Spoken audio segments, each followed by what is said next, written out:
Good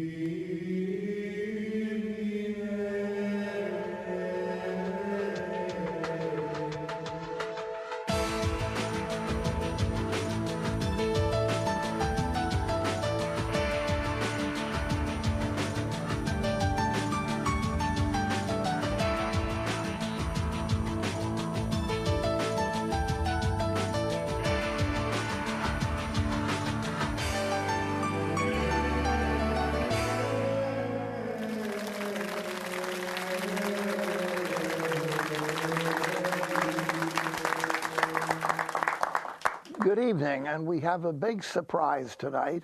I have nothing to complain about the New York Times this week. I really, maybe they're getting better. I've been praying for them, their conversion. But I have nothing to complain, so maybe they're doing a little better. Next week, I'm sure they'll knock over something. Next week, we're going to have a group called C.R, S-O-A-R, which means Saving Our Aging Religious. And Joe Delaney and Joel Falk are the directors, and this is a countrywide organization helping retired sisters particularly, and brothers. So Saving Our Aging Religious. I'm one of the aging religious, but they've given up trying to save me. It's too late. But it's something should be very dear to the heart of a great many of our listeners who went to school with sisters and brothers years ago, and many are now on in years, and their communities have diminished, and they need some real assistance. So listen to us next week. This week, I'm very honored to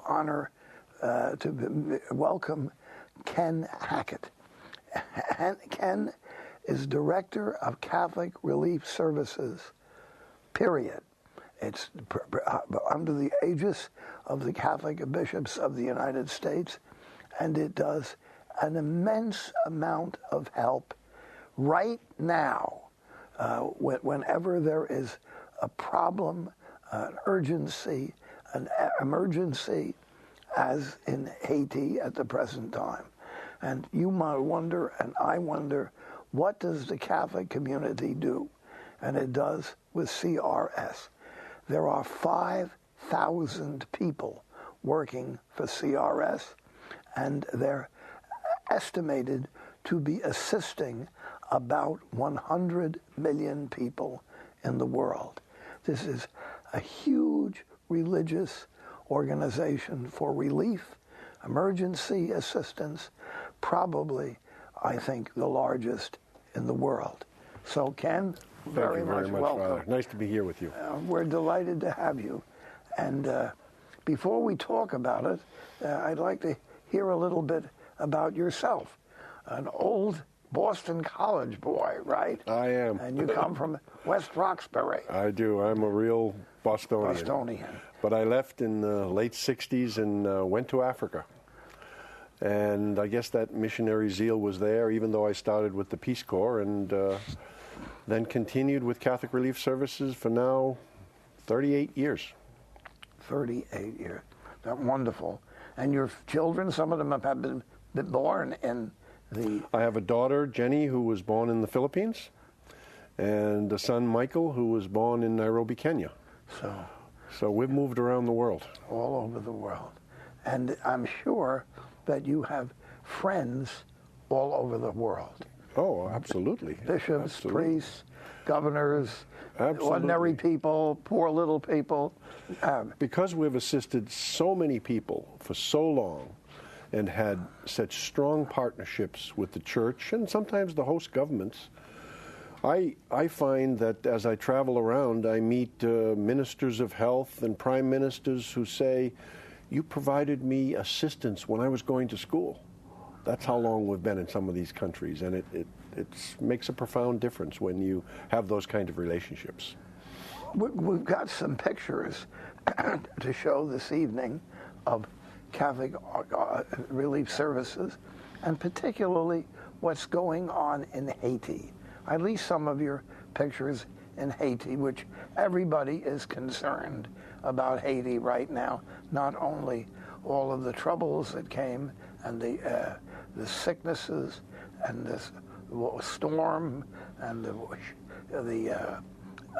floods. They've had a terrible difficulty. They really have been pounded by incident after incident. Just 2 days ago, in fact, when the storm hit, it hit the southern part of the country, so it really didn't have the impact on the capital, Port-au-Prince, that some feared.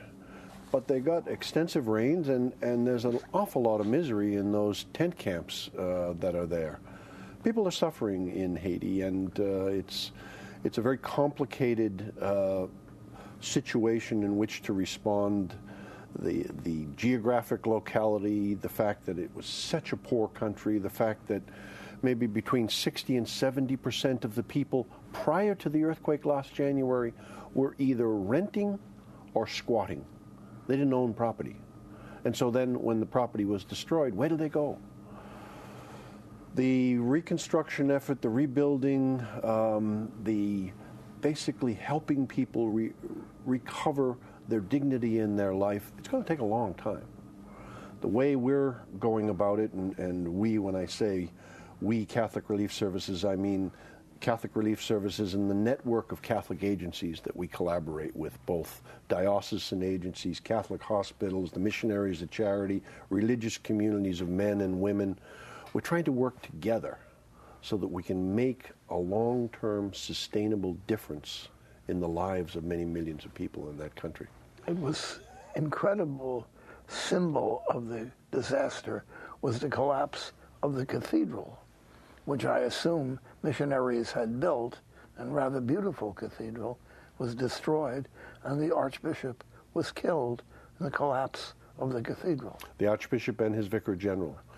And it was with Archbishop Dolan, who is the chairman of the Board of Catholic Relief Services.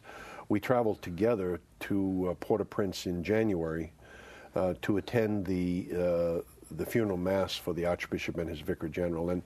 And the imagery was really most poignant. You saw the collapsed cathedral, and to the left-hand side, you see this concrete crucifix rising up about 20 feet. And you say, the crucifix didn't fall down, but the entire cathedral fell down. It was just something that you can't but forget. And I think we may have even a picture of that here.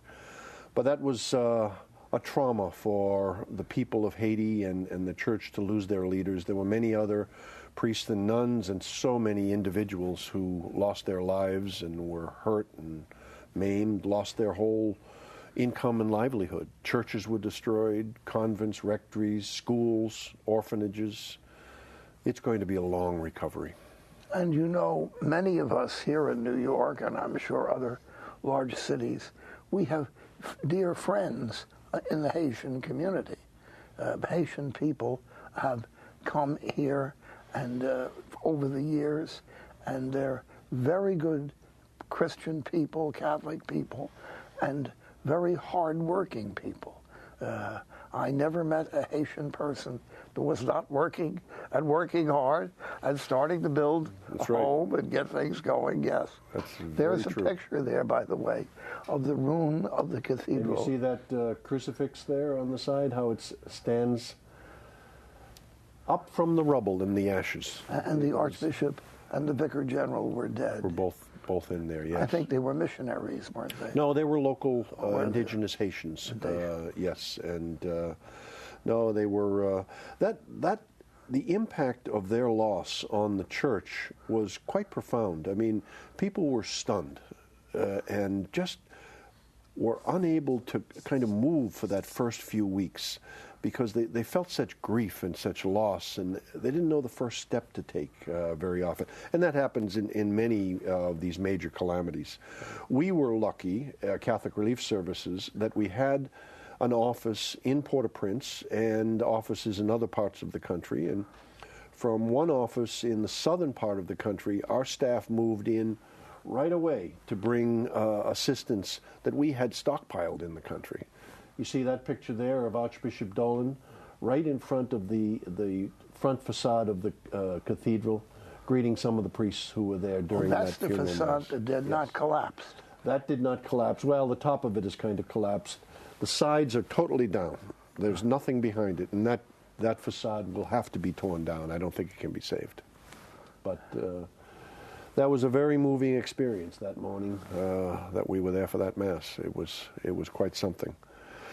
But the efforts to rebuild homes, our effort is basically to empower Haitians to do the rebuilding themselves, to remove the rubble from their homes, their individuals, street by street, and then remove the rubble from the churches and schools.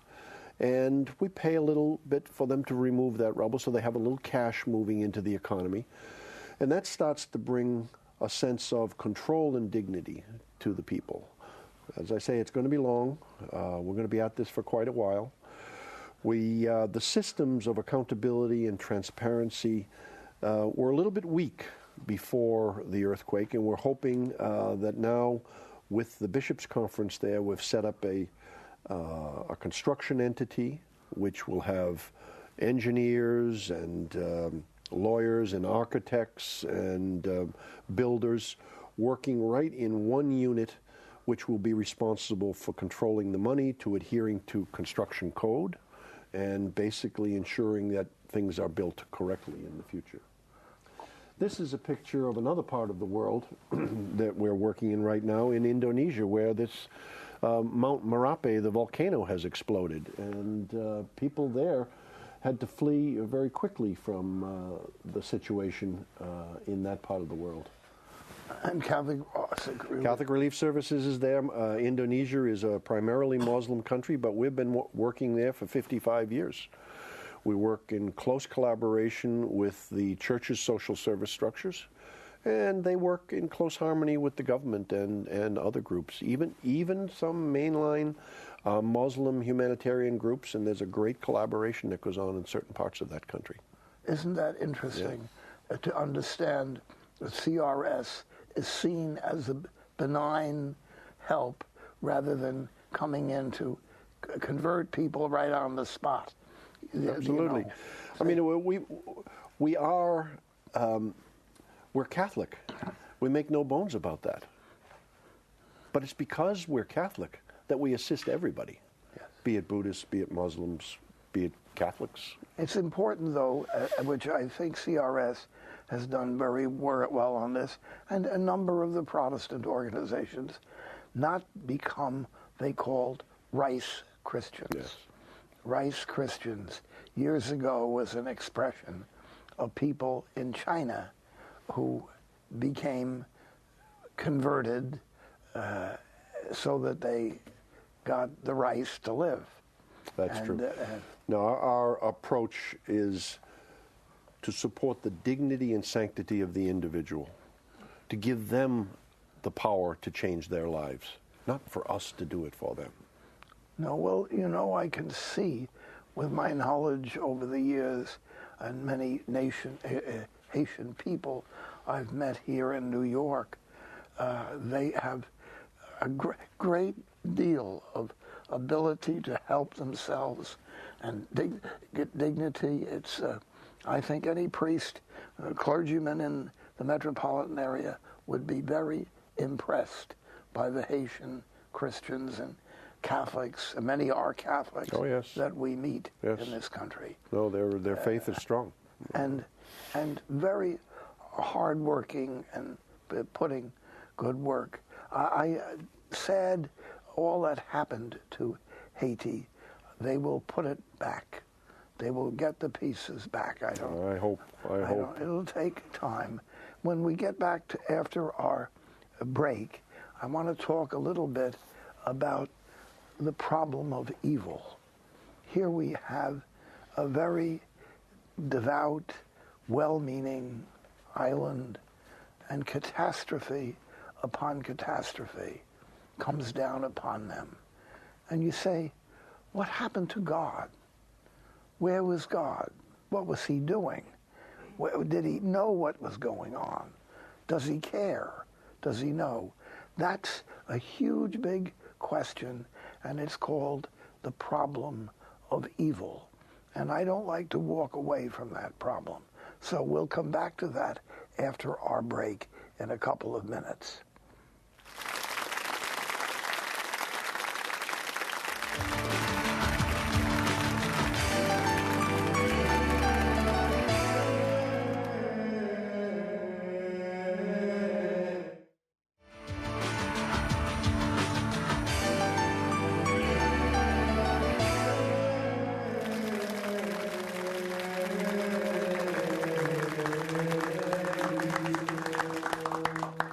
I mentioned before our break that I wanted to talk a little bit about the problem of evil. It's been said that the problem of evil is the reason why people who don't believe in God, and people who do believe in God, because of the problem of evil. And evil can come in many different sources, from natural disasters like what we saw in Haiti, from the failure of human society without people sitting around planning how to do something bad, or the evil intentions of people, like, for instance, the Nazis in the Second World War. So you would have evil in many different ways.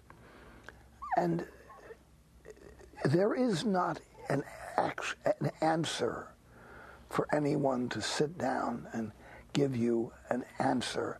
Why is evil? St. Augustine said 1,600 years ago, there is a mystery to evil. Why does it exist? And our understanding comes from the fall of man, from the initial chapters of the Bible in the book of Genesis, the fall of the human race, the first human beings. But how does it affect everybody? The little baby unborn caught with illness or destruction. How? And there is no direct answer to it. For the Christian, there is this response that the human being is led by the Son of God, who accepts and lives through and destroyed by and overcomes evil in his holy life. This is the meaning of the cross. The sign of the cross, the crucifix, is the answer of the loving God, that his own Son accepted and endured all the way through to a terrible death, through injustice, through crucifixion, for sadism. Jesus put all of this on himself, or accepted it, and his glorious resurrection is the response. And this is the Christian answer. When I was a young student, I was fascinated and pained by the problem of evil, and I found a great deal of help in the writings of St. Augustine and a great Russian novelist, religious novelist, probably the greatest religious novelist who ever lived, Dostoevsky, the brothers Karamazov, his other books. They are about evil and how evil is overcome by belief. If you've never read the brothers Karamazov, you might do very well to read it, and you're not a long reader. At least read the sermon of Father Zosima, who was a Russian Orthodox priest, based on an actual person that Dostoevsky knew, and he brings the whole problem of evil. Dostoevsky had become a bitter atheist, and he became a believer and a magnificent Christian writer. In your work, you're being modest about your work, the work of Catholic Relief Services all over the world. What do you confront? Evil. Evil. 2 weeks ago, I was traveling in eastern Congo, where the Archbishop of Bukavu took us down to the southern part of his diocese and into another diocese, where hundreds and hundreds of women, young girls, men and boys had been brutalized in the most horrible ways. And he was trying to extend some level of support and compassion and care and concern to these people, helpless victims that by rebel groups, they had been pushed out of their villages and tortured and raped, and just the most evil of horrors. And there he was, a magnificent, courageous, simple Congolese archbishop doing everything he could for his people. And it was powerful for me to see that good rising up through the horror all around. And going back to my mention of Dostoevsky, in his writings, he will bring the worst of evil situations, and they will become overcome. They will be neutralized, and often good will come out of evil. What I've often found as I travel around the world and as we respond to some of these cataclysmic emergencies, hurricanes, earthquakes, volcanoes, war, brutal rebel movements in some parts of the world, when the church can be present, and when we feel very proud to help the local church be present in the midst of people suffering and to be there as a beacon of hope, that really means something. That's more powerful than all the actual assistance that's given.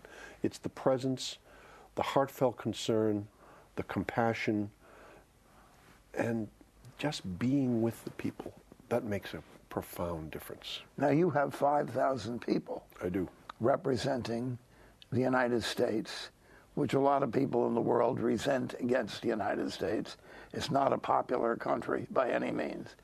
And when you're going into other countries, particularly so-called third world countries, you'll find considerable resistance and resentment against the United States because it's well off.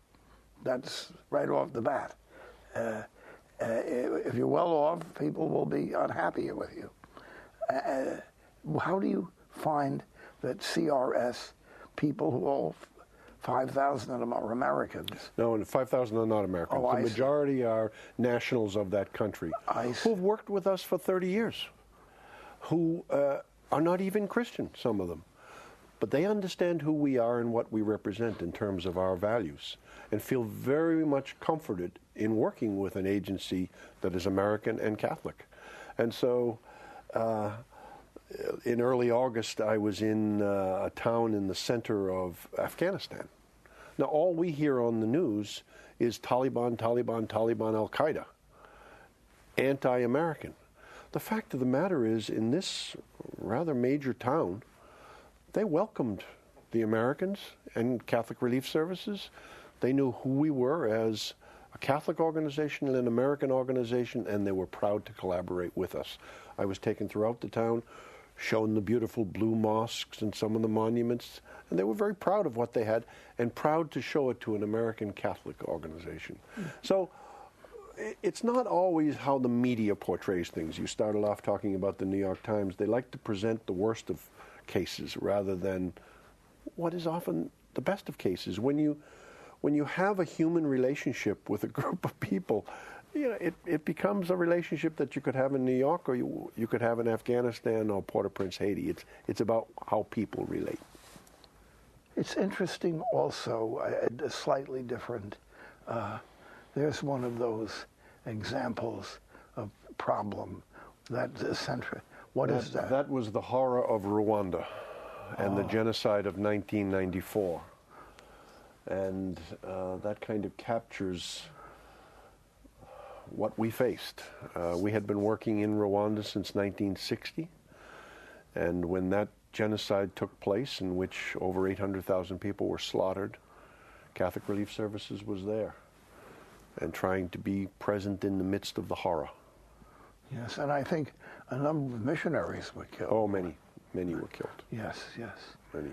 One of the interesting things, though, is when you see an example of a horror, which can come natural disaster or a political thing or a murderer.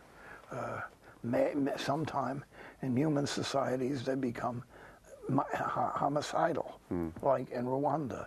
Why in the world? Why were rather peaceful people suddenly killing each other? Part of the problem of evil, and perhaps I would think to invoke the name of the diabolical, that there is, you take something like Rwanda, the diabolical hangs over that. It was diabolical. You look at the Second World War, the rise of Hitler and the Nazis. Anybody could read it would know the diabolical. And in Bolshevik communism as well. But you will find that in the course of time, good comes to the top. If you went to Germany today, it's infinitely different from it was in 1939, 40. And there were large numbers of German people in the 30s that were opposed to Hitler, imprisoned. And were courageous. Yes. Hitler is quoted to have said that when he gets finished with the Russians, he's going to go to Rome and get rid of that crowd. That's a direct quotation. And yet, in the course of time, peace, justice comes into the world. It never stays. You're always in that struggle. And that's what you are part of. Not only Catholic Relief Services, but throughout the whole group of organizations in the world, the Red Cross, many things related to UNESCO, all sorts of things, people of different religions trying to bring good into life. Absolutely. You know, the Holy Father in his encyclical Deus Caritas Est talked about charity and love. And for us it was like a strategic plan or a vision. It defined so clearly for us what we are about, and to bring that element of love and charity through our work, to be there with people. And he says how important it is for Christians to engage in charity as a part of their basic faith. And for us as Catholics, that should be integral to who we are. Yes. And so we're just, Catholic Relief Services is an expression of that, in service to all of the people, all of the Catholic Church in the United States, but in stretching that concern and caring out to people around the world. Unfortunately, among some very energetic and earnest Christians, you will find some who have no interest in helping other people. And that is very condemned by Christ himself and the gospel. Yeah. They're not following the gospel at all. No. But I think it was so good to have CRS represented, and you can and I'm hoping that my audience is going to call in questions and observations. Remember, I'm not just asking for questions. I get some observations, your thoughts about this, because we are certainly necessary. One of the things that it should be mentioned is the position of the Pope. In modern times, the popes have been images of compassion and mercy to the world. And beginning right before Pope John Paul and the present Holy Father, the anomaly of a German pope, first German pope, his own family suffering under the Nazis because they were very devout Catholics, and he himself go to the seminary immediately after the war, and how he has brought to the world an image of kindness, generosity, mercy, and forgiveness. We'll be back in a short minute, and we need some questions. Call in, or our audience here. We have a small audience today, so get busy. And you don't just ask me questions, say something. Don't just sit there, say something. We'll be back in a couple of minutes.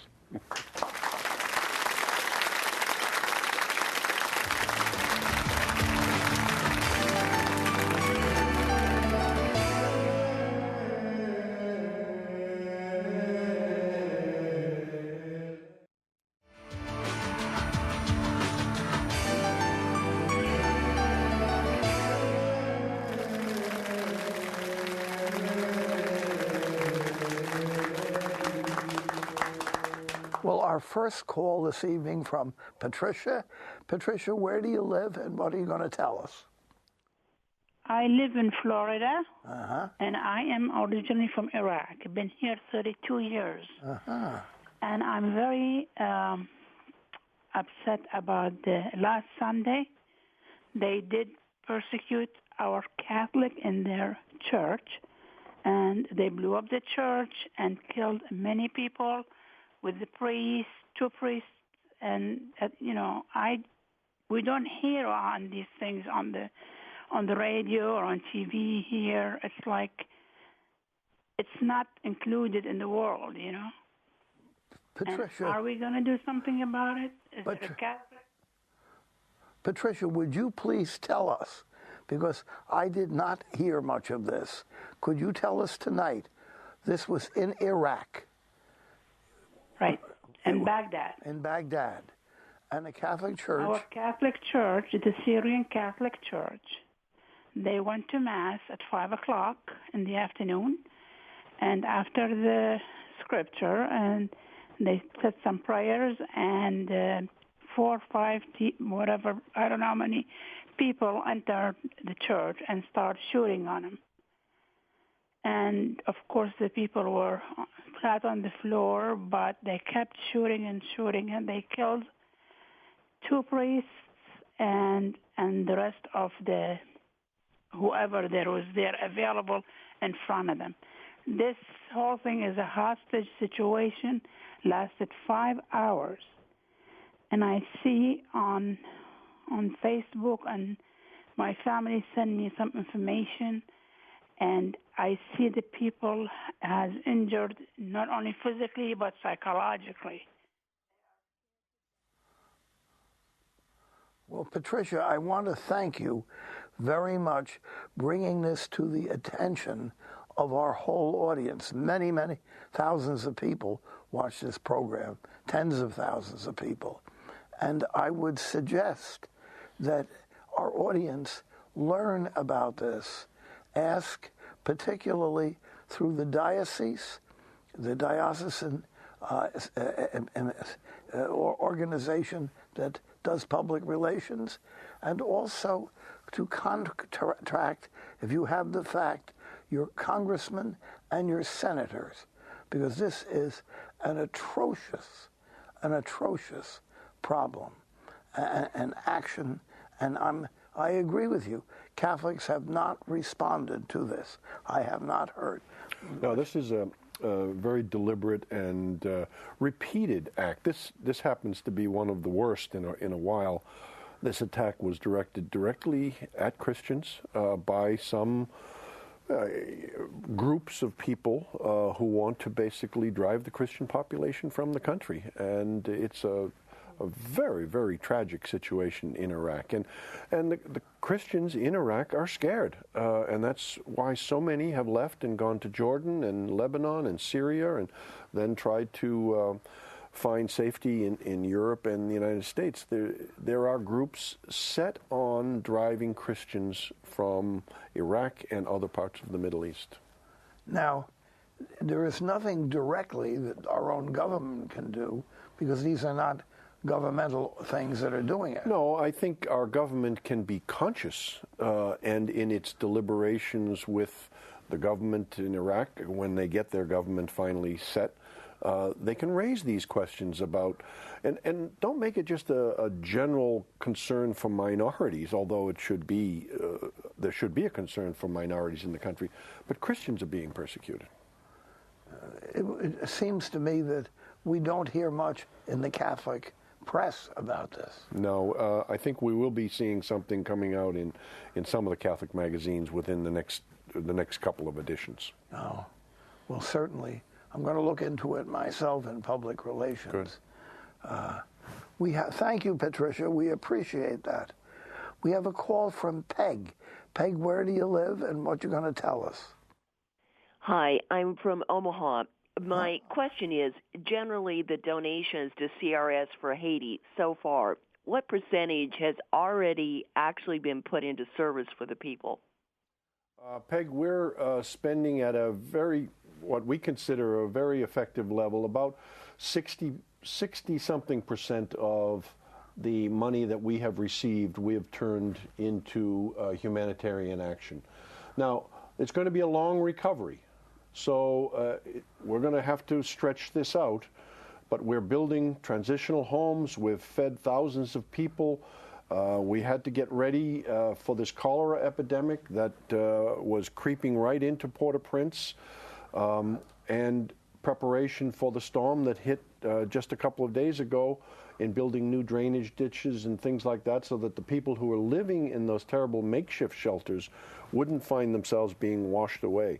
So it's a major undertaking that's going to take a long time. We're rebuilding some of the hospitals, helping the University of Notre Dame of Haiti's medical school get up and running, so that they'll be able to train another whole group of doctors and nurses for the future.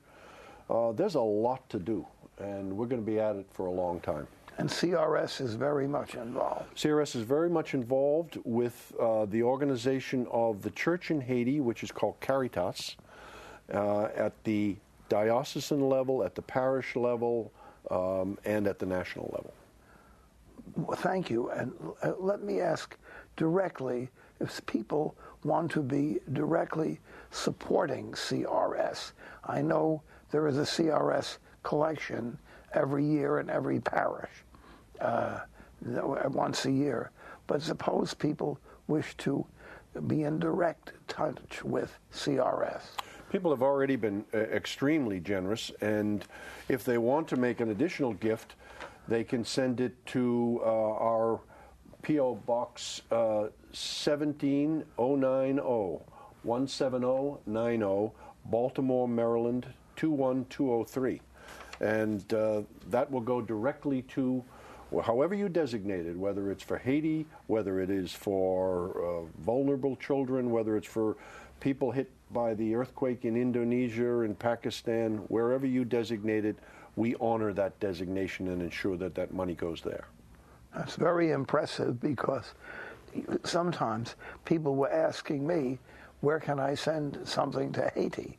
And I finally went through the Missionaries of Charity and people like that. And, Missionaries of Charity do wonderful work there. We have supported them for many, many years and continue to support their efforts in Haiti and around the world. Missionaries of Charity. Missionaries of Charity. And there's another great little group, Missionaries of the Poor.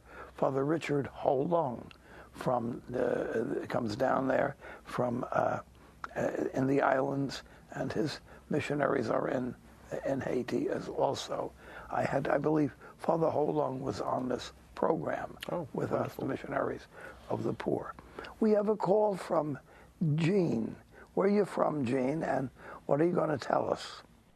I'm from Colorado. Yes, this question is for Mr. Hackett relative to Indonesia. Indonesia, as we all know, is about 95% Muslim. Anyway, back in the late 70s, they invaded East Timor, a totally Catholic country, destroyed it, devastated it, and it's only within the last 10 years that East Timor has regained their freedom and independence, primarily through the Australian government. In any event, and by the way, the American government did support the Indonesian invasion of East Timor. By the way, the East Timorese are only just coming back, but the Indonesian government is very strong. They're a very healthy country. And looking at priorities, I wonder if our priorities are out of place here in terms of there are so many other Catholic countries throughout the world that need help, and yet here we are working with a Muslim country that's a fairly healthy, strong country. Do you have an answer for that, Mr. Hackett? Yes, we have a very strong operation in East Timor, in all three dioceses, and we have been there since before independence, and are recognized as one of the largest and most effective agencies of operating in the country. So our priority, in my opinion, is squarely on where the need is. And the need in Indonesia, we're not throughout the country, but we're supporting the local church in its effort to respond to both the earthquake and the tsunamis that have recently hit the country. We don't have as large a program any longer in Indonesia as we do in East Timor and some other countries. So we balance our programs based on need, where the church asked us to be present, and where we know we can operate effectively. It's important for you to say this, too, that Catholic Relief Services responds to the bishops and to the church. That's when it's letting know where the great needs are. That's absolutely true. It's part of the bishops. Archbishop Dolan, I believe, is the chairman. Chairman of the board. Yes. That's right. And their purpose has been to make a response of the Catholic Church to great needs in the world. I don't think you just go around and... No, we don't decide. We have a consultation with the local bishops in the country that we're operating. About 60% of our resources are directed towards sub-Saharan Africa because the poverty still exists. The church is in a dynamic position and needs a lot of help as it grows. And we find our focus about, as I say, 60% there in sub-Saharan Africa. Would be Sudan and South Sudan. South Sudan. We're also helping in Western Darfur, in Kenya, Uganda, Rwanda, Burundi, Congo, throughout the whole region. And it should be said that Africa is the future.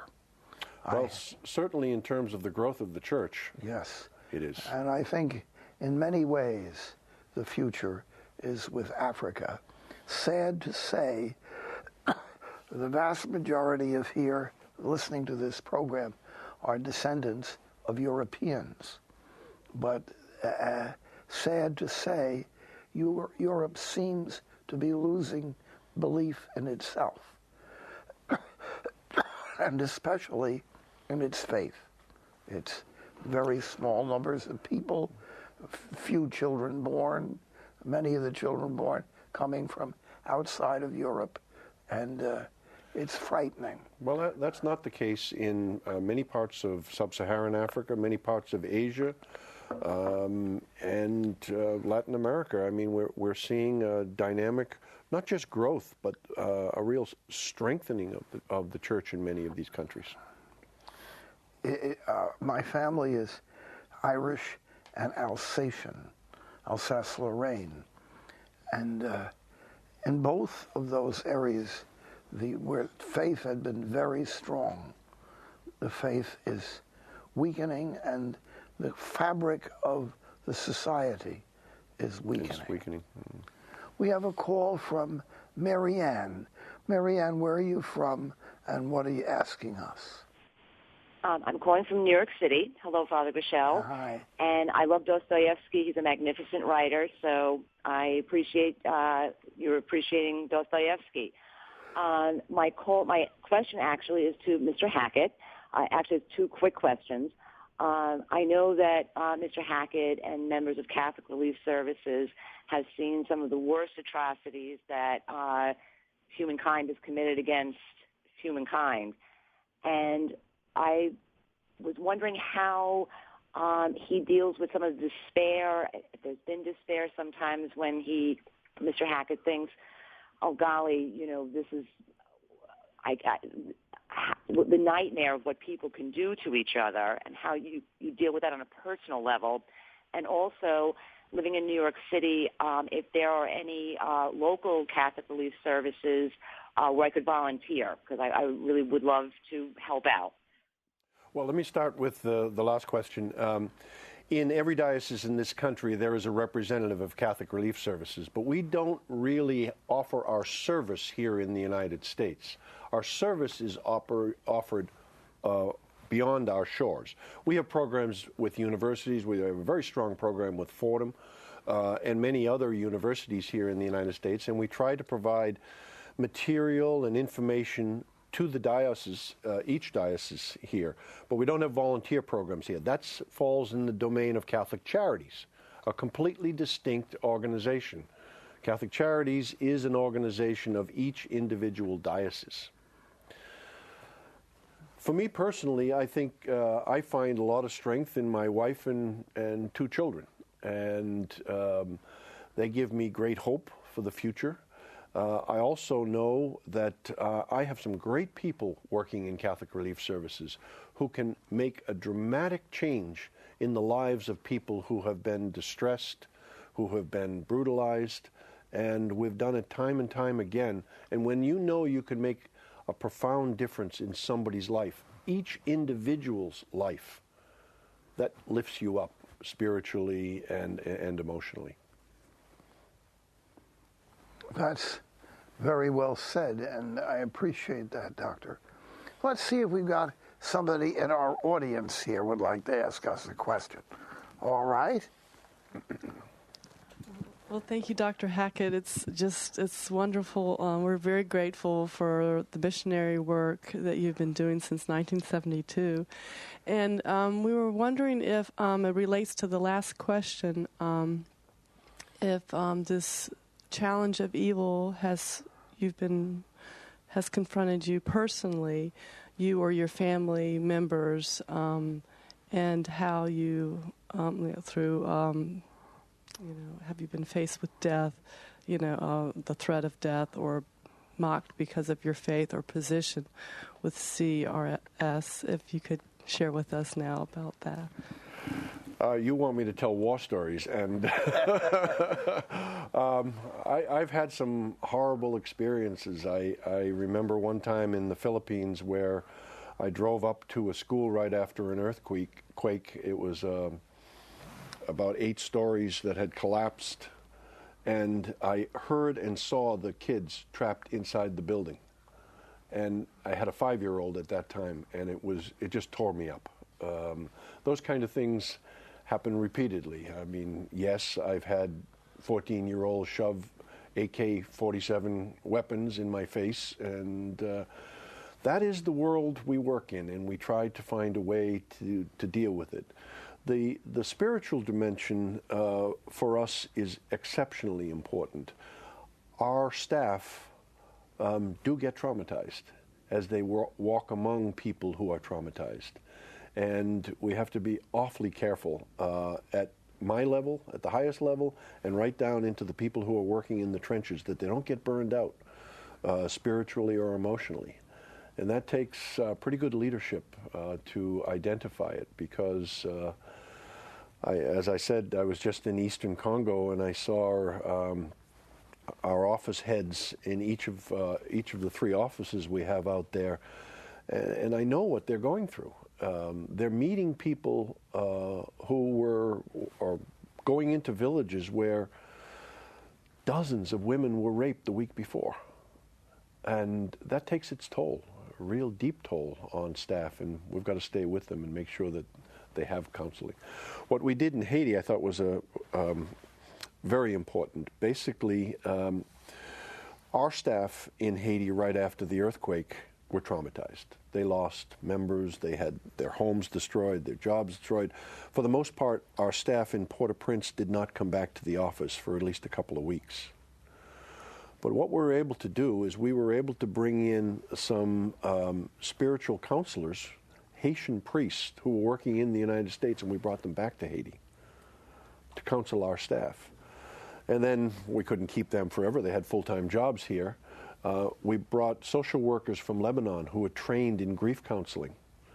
And they had gone in 3 or 4 cycles into Port-au-Prince, dealing not only with our staff, but with their family members. And then they went into the camps and talked to the people who were living in the camps and helped them as well. This gives you a beautiful picture of a work of charity and Christian charity.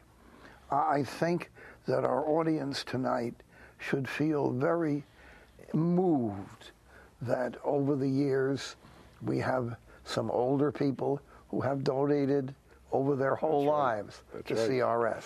There have people who have been with us for decades. Decades.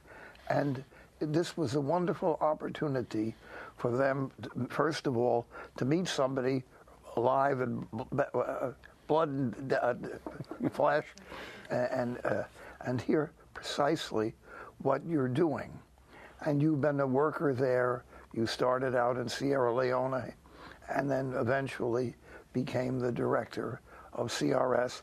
But you're obviously not sitting home. You just got back from Sudan, right? Mm-hmm. And I think we should be very, very pleased. I hate to use the word proud, because this is false, but it's very pleased to hear that CRS is representing so many of us who are members of the Catholic Church, concerned about others, and our many non-Catholic audience, Protestants and Jews and Muslims. They should also be very glad to know that these kind of things go on in the world. Thank you very, very much, Ken. Thank you, Father. And now we'll have our closing prayer. O Lord, be with us and send your Holy Spirit upon us to do good in the world and to follow Christ in doing good. We pray through Christ our Lord. Amen. And as always, I ask you to support EWTN and our work, our voice throughout the country, going overseas to many other countries, and we can't do that without your support. So since we're not advertising dog food on this, you have to send in some help to keep us going. God bless.